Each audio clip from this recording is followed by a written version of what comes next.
So then the person who's the new age person who's saying, well, I'm just going to wait for my Maserati to come to me. This is not how that works. Once you move into a new state of being and you're creating wealth, in other words, only gold creates gold. Lead doesn't create gold. And our job is to take those base emotions of anger and resentment and fear and anxiety, those base emotions, and transmute them into gold. Because right on the other side of our pain is freedom. Right on the other side of our lack is wealth or abundance. Right on the other side of our fear is courage. It's the same energy. It's just trapped in the body. And when we transmute that energy into something else, right? Now we have available energy to begin to design a destiny with. So then a person who moves into that elegant state of being where they're expanded and they're enriched and they're in love with life, then they can't go back to the old self, because that is their new state of being. So then if you practice that every day, sooner or later it's going to begin to become familiar to you. And you may feel it, you may see things, you may hear from it. I mean, there are means of communications that can be set up. It's going through that process. So then if you're creating wealth, yes, and you're in the state of being of abundant, you better not be thinking lacking thoughts, because an abundant person would never do that. You can't demonstrate that you're not making choices because you believe that there's not enough, lack of time, lack of energy, lack of money.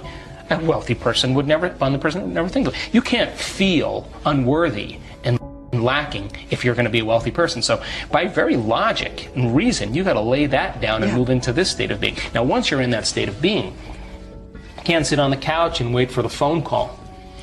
Once you're in that state of being, you got to start making choices into the unknown from that state of being. You got to trust in the unknown. The moment you don't make the choice, you just doubted your creation. You return back to the known. And so people then, when you're in that state of being, the miraculous happens when you say, okay, I'm going to go for it. But you're not going to go for it as your limited emotional self. You're going to go for it as your unlimited self, and you begin to make those choices and you step out into the unknown. That's when the miraculous happens, and you say, oh my God, I'm so glad I made that choice. But then waking up in the morning then and priming your brain and body to make that change is the key. There's 2 times the door to the subconscious mind opens up. Excuse me, when we wake up in the morning and we go to bed at night. Right. Why? In that crossover place. Because your brain goes from deep delta brainwaves to theta brainwaves to alpha brainwaves to beta brainwaves. Why? And when you go to bed at night, it goes from beta to alpha to theta to delta. And if you can't get there, you're stuck in high beta. It's because you're driving the sports car in first gear, right? So people do whatever they can to get down there. So the brain chemistry works in accordance with this. So when you wake up in the morning and the receptors in the back of your eye pick up light, the moment that happens, your optic nerve sends a signal to the pineal gland, and the pineal gland starts making serotonin. And serotonin is the daytime neurotransmitter. In other words, serotonin gets you up and going. It gets your brain turned on. The moment it starts getting dark at night and your eye is no longer picking up visible light, the mechanism starts to change, and now because there's less light, the optic nerve sends a signal to the pineal gland. The pineal gland takes serotonin and starts carving off a couple methyl groups and turns it into melatonin. And melatonin is the nighttime neurotransmitter. So Sarah gets you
up in the morning, and Mel puts you to bed at night. Now, when serotonin increases, your brainwave patterns go into beta. That's because you're going to pay attention more to the outer world. When you're in meditation and you close your eyes and you eliminate light and it's dark in the room and you play music in the background, you put earplugs in, you're getting less sensory data coming in from your environment, so the neocortex is not so preoccupied with trying to create meaning between the outer world and the inner world. You're forgetting about the outer world, and the inner world is where you're cultivating something. So then, when you close your eyes and do your meditation, then your brain waves move into melatonin. But if you're waking up in the morning and you're waking up at 5 in the morning, guess what? Your brain waves will probably be in theta or alpha. You're in your subconscious. You're past the beta thinking, right? If you go to bed at night, I have friends that are artists and playwrights and musicians. They stay up till 2 in the morning. They love that 11 o'clock till 2 in the morning. They're in nighttime. They're in alpha. They got all these creative ideas. There's, me, I'm a morning person. I wake up. I'm up at 4:30 or 5 in the morning. It's my time to create. I set aside a certain amount of time. That's my time, because the rest of the day I'm serving. So I like to get myself right in the morning, right? So doing that then begins to alter brainwave patterns. Now, if you move from beta to alpha, there'll come an amazing moment where if you do this right, you'll slip into theta. Now, theta is when your body is asleep, but your mind is awake. Yes. So think about this. If your body's asleep and you've conditioned it to be the mind through addictions or habits, the moment the body's asleep, it's no longer the mind. So there's no longer any resistance. And that's where instantaneous change takes place. If you go too far, you slip into delta, and that's called deep sleep and restorative sleep. And people say to me, well, I really can't meditate. And I say, really? Where do you meditate? Oh, in bed. Yeah, well, get out of bed. Boom, a trip, fast track to because you're going to go right to delta. Yeah. So then, what we noticed in our research, to finish that other thought, is that there comes a moment when you're in that coherent level of alpha that all of a sudden you slip into theta. And all of a sudden, when theta turns on, all of a sudden you start seeing this amazing change take place. And the body becomes so relaxed, and the energy centers, the sympathetic nervous system, switches on. But instead of switching on like you're being chased by a tiger, or switching on like having an orgasm, or ejaculating, or switching on for whatever reason. What do you do in the morning? Well, 2 hours in the morning, that's a lot of time. Well, if I can overcome myself at the beginning of the day, the rest of my day is easy. Right? That's what you do. You spend 2 hours in the morning. I allow for 2 hours. Okay. You still get up at 4 a.m. and that. Well, this morning I was up at 3. Okay. Because I'm on the wrong time zone. Right. But if I'm up. You like the 4 a.m. slot. Because my brain waves are just right. I don't have to work as hard. Yeah, my body's a little fatigued, but I'm between worlds. And so my body's a little tired, but I get up and do it.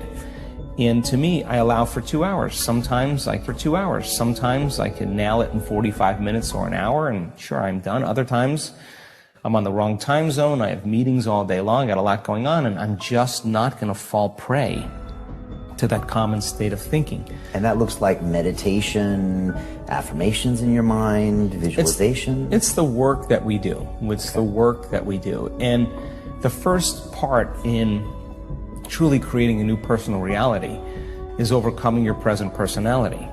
You got to get beyond the normal thinking patterns, the normal urges of action and habits, to get beyond certain emotions that are residuals from the day before. That's the work right there. That's the part you have to overcome. So some days you just kind of slip in and it's magic because you've been practicing, like having a great golf game or a great tennis game or a great run.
or a great session of knitting. You're in your groove.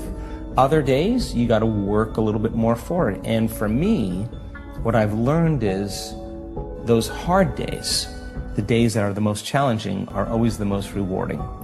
Because now you're uncompromising to an outcome.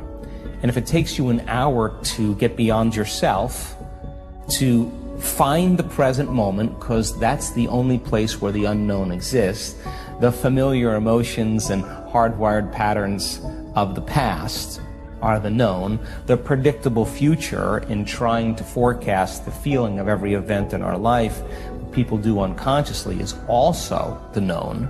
There's only one place where the unknown exists, and that's the present moment. You call it the generous present moment. Yeah, and I've just done it enough times, and there are plenty of people in our work that have done it enough times to know when you're there and when you're not. Okay. And when you're not, it's very obvious, because you've been there enough times. So you're separating your old story from yourself, and you're separating your focus on the future, and you're being present. It's just like hitting a tennis ball in a sweet spot.